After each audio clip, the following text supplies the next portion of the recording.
Hello, everyone, and welcome to Coffee with Cannon. I decided to do the show inside today. We're actually going to be doing three shows today. Uh, this is the early one, of course, Coffee with Cannon. And at 6 o'clock tonight, we're going to come on with John Palucci from Crime Scene Investigations. And also, my co host, Phil Grimaldi, will be on. And we're going to take another look at the whole Alec Baldwin Rust shooting. The assistant director now, David Halls, has gotten subpoenaed by a judge in regards to talking to OSHA. That's the Occupational Safety and Health Administration.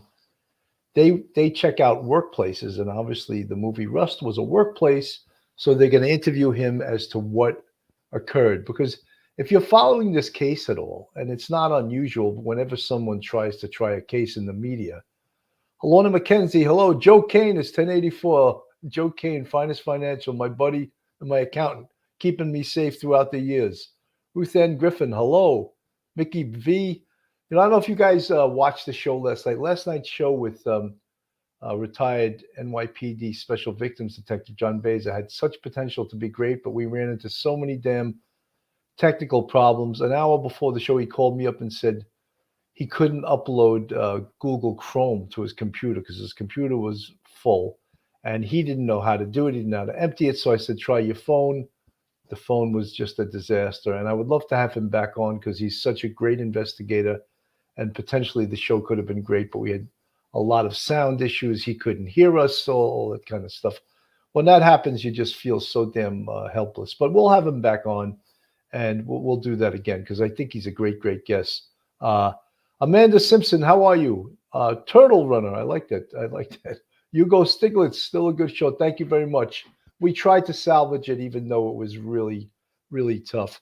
So we've done a pretty deep dive into the whole Alec Baldwin thing, and that whole 4-part, now it's like a 5-part interview with George Stephanopoulos really was, I thought, somewhat disgraceful.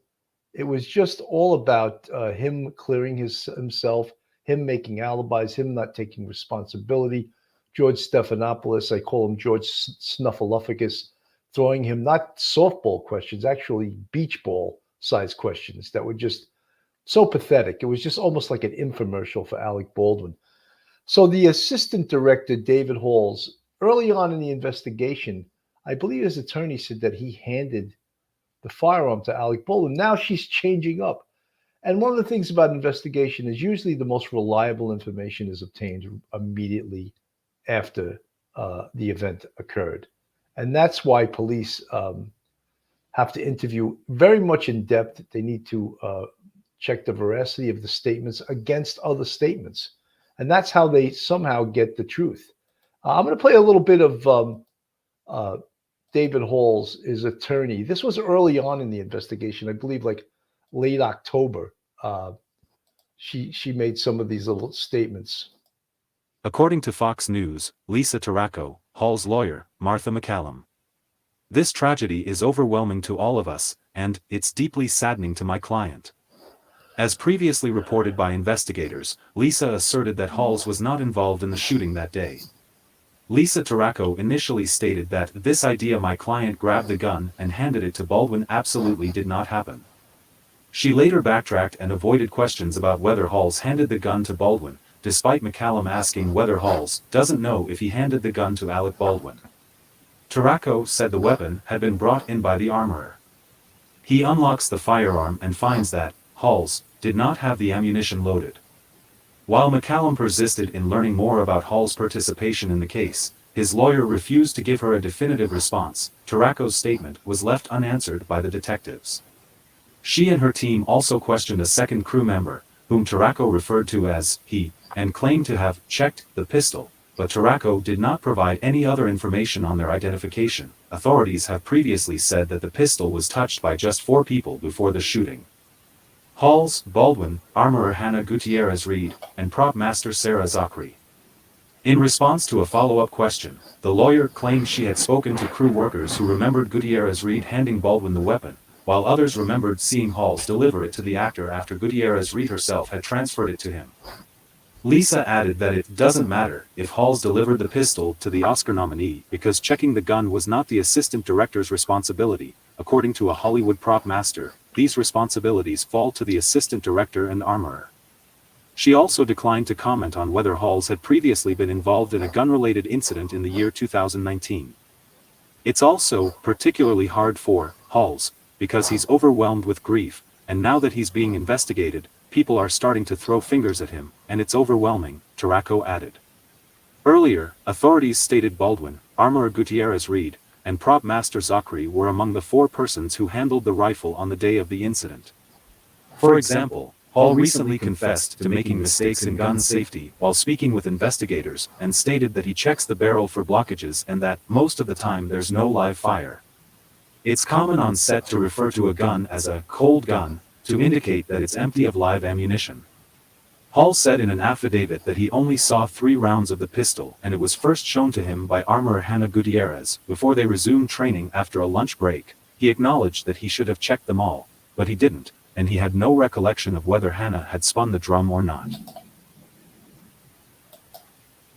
You know, it's funny. They're referring to show you how little they know about firearms. They're referring to the cylinder as a drum. That is totally inaccurate. You could see how much discrepancies there are. This was an early interview, I think late October. At that point, they're saying that 4 people touched the gun, not 2. There was a 3rd person that touched it, and then it was handed by David Halls to Alec Baldwin. Now David Halls is denying even handing the gun to Alec Baldwin. So you can see the truth is, it's necessary to obtain the truth very early on in an investigation. And the truth has to be obtained by the police. That's who should have done, and I'm sure they did, do in-depth investigations with this case. Because once lawyers get involved, once people get interviewed, once people get coached, the statements and the truth will be buried very deeply, very deeply, and you won't find the truth. And that's one of the problems with this, is that finding the truth should have happened early on in the investigation. And that happens to be a real problem right now. They're not going to be able to find the truth. And in fact, early on in the investigation, there were 2 attorneys for Hannah Gutierrez-Reed, and they didn't seem to be like they were on the same page either. I'm going to just show you a little, because this was also early on in the investigation. I'm going to show these 2 guys, and they don't seem to be. It's almost like they didn't discuss what they were going to talk about with each other before they went on TV, and that's like a little bit, I would say, inexcusable for attorneys to do this. So I'm going to play a little bit of this, and you'll see what I'm talking about. She inspected the rounds, that there was a live round. Now, we don't know, however, whether that live round came from that box. We're assuming it did. We're assuming somebody put the live round in that box, which if you think about that, the person who put the live round in the box of dummy rounds had to have the purpose of sabotaging this set. There's no other reason you would do that you would mix that live round in with the dummy round. Well, let me just stop you right there. Is that your theory of the case, that someone intentionally placed a live round into a box of dummies for the purpose of it ending up in a weapon that would be used on set? We don't have a theory yet. We are investigating, and we're trying to get all the facts. That's one of the possibilities. Admittedly, that you have a round that's supposed to contain only dummy bullets, prop ammunition, that have a projectile but are incapable of being fired. And they resemble a real round. Why and the would reason someone for that, do that? Savannah, is that when you look down... Why would someone do that, Well, and who in your mind had the maybe they want- motive and the opportunity to do it? I believe that somebody who would do that would want to sabotage the set, want to prove a point, want to say that they're disgruntled, they're unhappy. And we know that people had already walked off the set the day before. And they had been, and they're unhappy. And the reason they were unhappy is they're working 12 to 14-hour days. They were not given hotel rooms in and around the area. So they had to drive back and forth an hour to Albuquerque, and they're unhappy. I just want to be crystal clear. opportunity. Are you saying that potentially those that were unhappy, this disgruntled crew members who had walked off the set, that they're potential suspects in your mind of intentionally placing a live round to prove a point, in your words? Well, I think, Savannah, you can't rule anybody out at this point because we know a couple of facts. We know there was a live round in a box of dummy rounds that shouldn't have been there. At least one live round. We have people who had left the set, who had walked out because they were disgruntled. We have a time frame between 11 and 1, approximately that day, in which the firearms at times were unattended. So there was opportunity to tamper with this scene. And yes, we're looking at that possibility because, I'm sorry? Was the gun ever left unattended on the day of the incident? Savannah, it was left unattended from 11 to after 1 o'clock. Now, isn't that these two attorneys represent Hannah Gutierrez Reed? Isn't saying that it was left unattended basically pointing the finger at her for her negligence? Because she's the armorer. She's responsible for those guns. It shouldn't be laying on a table. If she has to walk away, maybe it should be put in a safe somewhere where only she has access to it. But by them saying that it was left alone, I mean, I find that to be ridiculous, just ridiculous. Hannah actually took the guns are locked in a safe. The prop ammunition was in a truck, the prop truck. That was completely unattended at all times, giving someone access and opportunity. But the answer to your question is that the tray was outside the church for over 2 hours unattended after she had prepped that for what was going to be an afternoon filming session outside of the church. So the gun was on the tray. So the answer to that is yes. Okay, so the gun was on the tray. She had loaded it. It was unattended for a period of 2 hours. Now, as the armorer, was it her responsibility to maintain custody and control of the weapon? She had two roles on that film set, and that's another thing we want to emphasize, that she was an arm. I think you could see. I don't think the attorneys even know the answers to the question that they're being asked. They seem a little baffled, which to me says they were not very well prepared for these questions, and that's a little bit disturbing.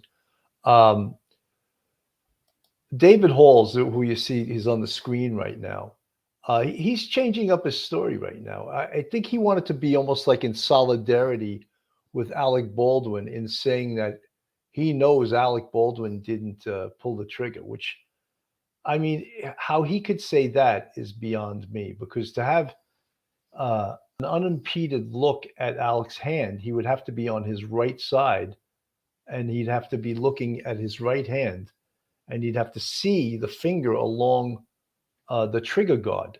And if in fact he didn't pull it, because Alex already is admitting to pulling the hammer back and letting it go. And we've done, and we maybe even do another demonstration tonight with the great retired NYPD crime scene sergeant John Palucci. He did a demonstration showing that with the kind of gun this was, this in fact could not happen. And that's disturbing in itself because, obviously Alec Baldwin is not telling the truth, in my opinion. And David Halls seems like he's getting on the same page as him and telling the same non-truth, I'll put it that way. Because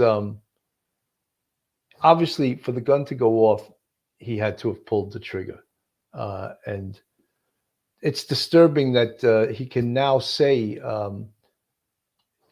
David Halls is now saying that he knows that Alec Baldwin didn't pull the trigger, which is totally ridiculous, because the room was dark, and why would his eyes be concentrating on Alec Baldwin's on his finger on the trigger? Another thing that if you watch the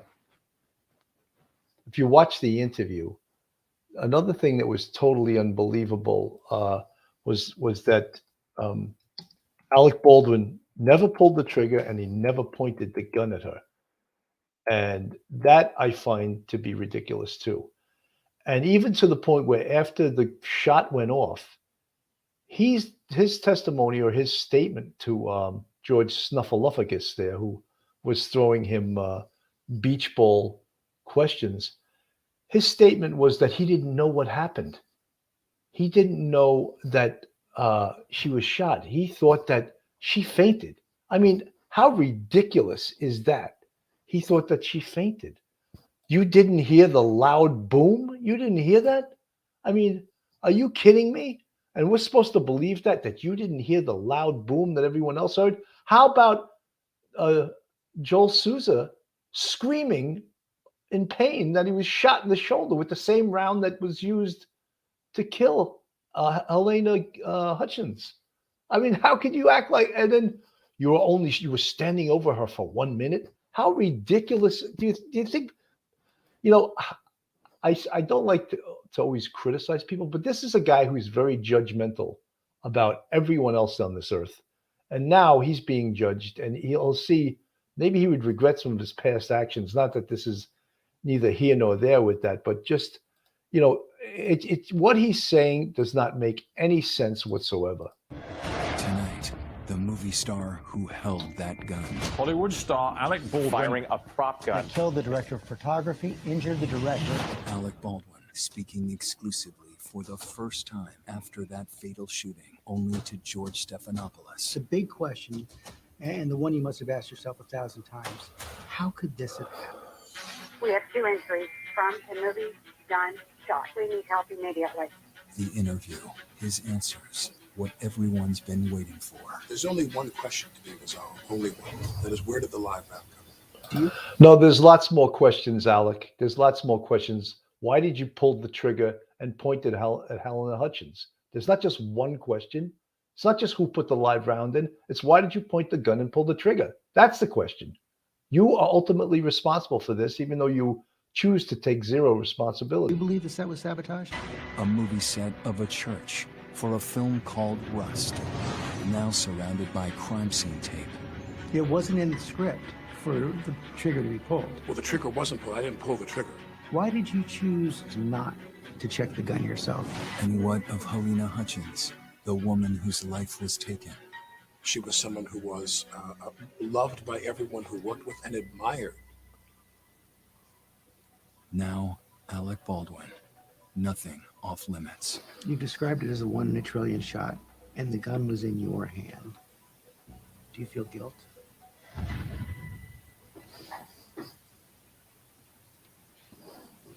Are we ready? Phones off?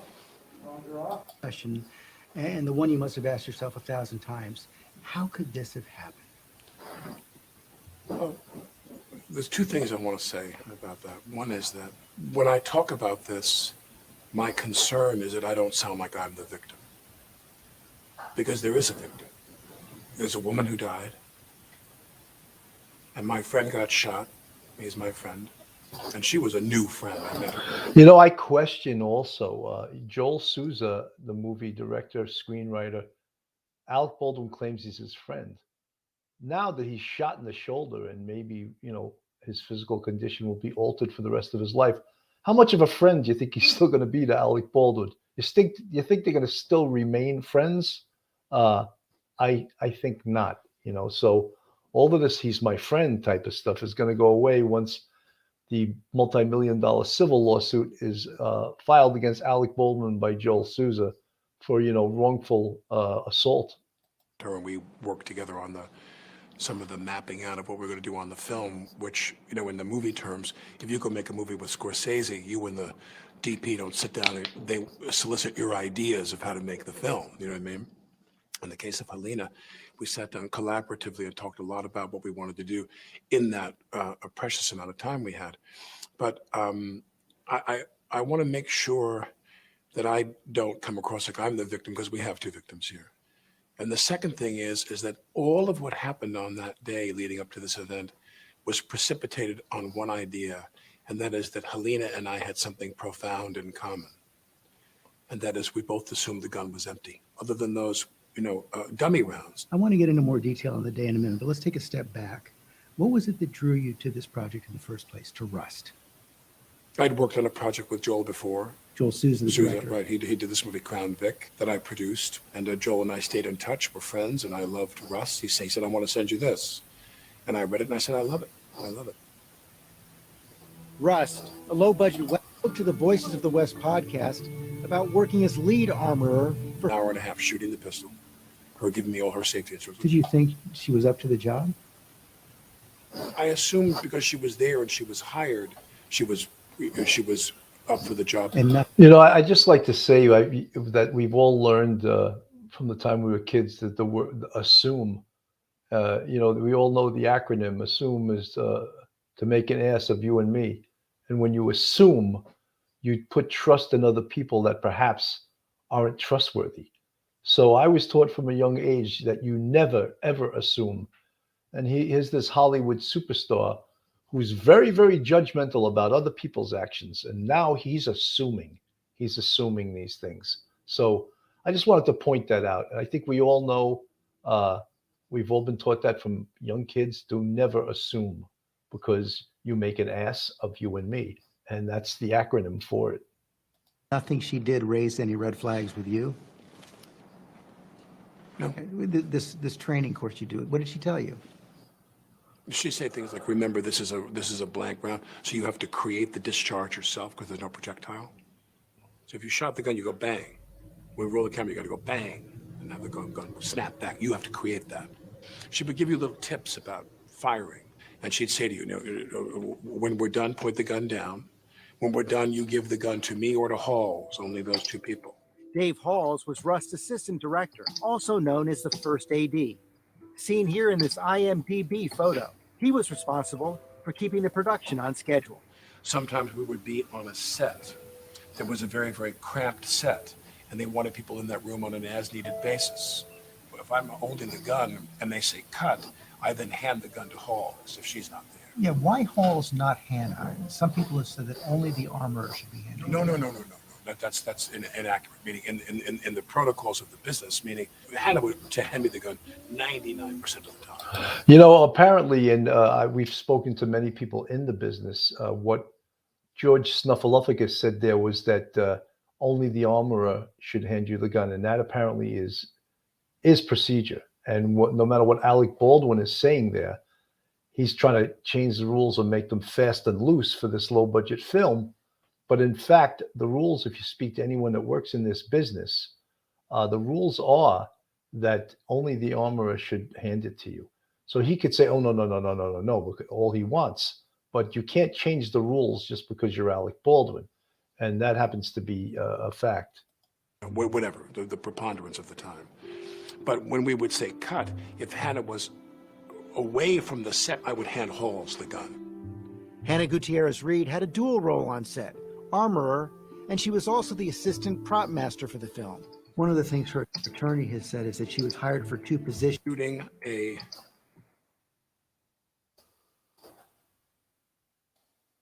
Somehow that ended, and but all the things that he's saying are that he's taking absolutely zero responsibility for anything for anything that occurred that day. I'm just hang on, let me get this. He's taking zero responsibility. And I find that extremely egregious.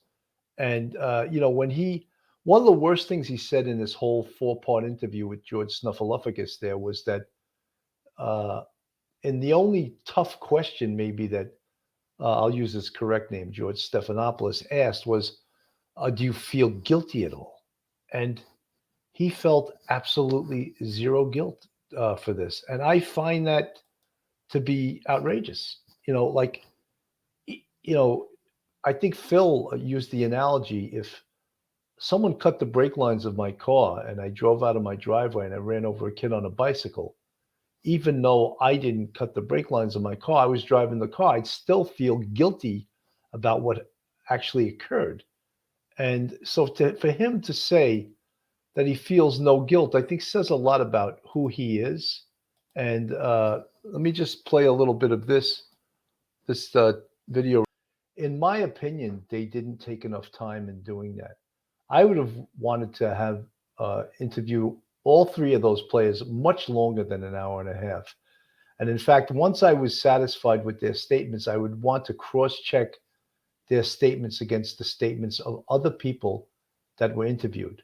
For example, I'd like to cross-check Hannah Gutierrez's Reed statement with David Hall's statement. I'd like to cross-check the statement of both Hannah Gutierrez Reed and David Hall's with Alec Baldwin's statement. And then I would like to challenge them when there was discrepancies between the statements. I would like to go back and challenge them. Allegedly, there were 16 people in that church when the shooting occurred.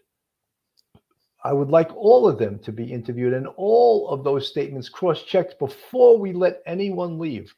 Once someone leaves, you are never, ever going to get the truth again because they're going to be exposed to attorneys, outside influences, and they're never, ever going to tell the truth again. Having said that, I don't know how well the Santa Fe detectives, investigators interviewed Alec Baldwin, interviewed David Halls, who interviewed Hannah Gutierrez Reed.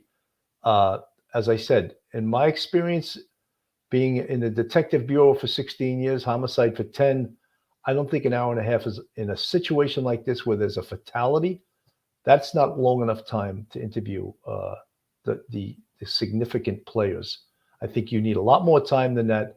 And having said that, we'll see how I would have never told him that a 45 caliber, because that also allows him to know very specific things about the investigation. And now he can tailor his story to things that he now knows. So the investigators never give information. They solicit information. So that information should have never been given to him. And that's, in my opinion, amateurish. You know, it's funny, it's not funny, but he met with Helena Hutchins' husband, and he was kind. But you know something, as time goes on, that kindness is going to turn to anger and to realize that there is a responsibility here and there's negligence here. So the kindness that in the acceptance that his wife is gone, I believe down the road will turn to anger as the negligence is revealed. And as people like Alec Baldwin don't take responsibility for actions because he has absolutely no guilt. So, folks, that's where we're at now. Tonight at 6 o'clock, we're going to take a deeper dive into this. And as I said, we're going to have the great crime scene sergeant, John Palucci, who did that firearms demonstration the last time we covered this case. And he showed that there was absolutely no way, minus having your finger on the trigger, that this gun could have gone off. And that's the big question. Besides, of course, it is a big question, how the hell did that live round get in there? The live round should have never been on the set. The live round should have been nowhere near anywhere. So yeah, as I said, tonight at 6 p.m., we'll be covering this case again with myself, Phil Grimaldi, and the great crime scene sergeant, John Palucci, at 9 p.m. So this is a triple decker for me today. I'm working hard. I'm trying to get those end of the year numbers. You know, I want to hit 25,000 at least before January 1st, maybe higher. Anyway, what I'm trying to do is, hang on one second. I'm actually getting a call from somebody. Yeah, Mike. Mike Colon, the great Mike Colon is calling me. So yeah, we're going to cover that again tonight at 6 p.m. And then at 9 p.m., we're going to have Red, White, and Bethune is going to be on. And we're going to talk to them. They're the family that travels around the country in a van. And I'm getting a copyright strike. Oh, my God. So tonight at 6 o'clock, and try to tune in again to us on at 9 p.m. Folks, have a wonderful day. Thank you so much for tuning in, and I'll see you tonight.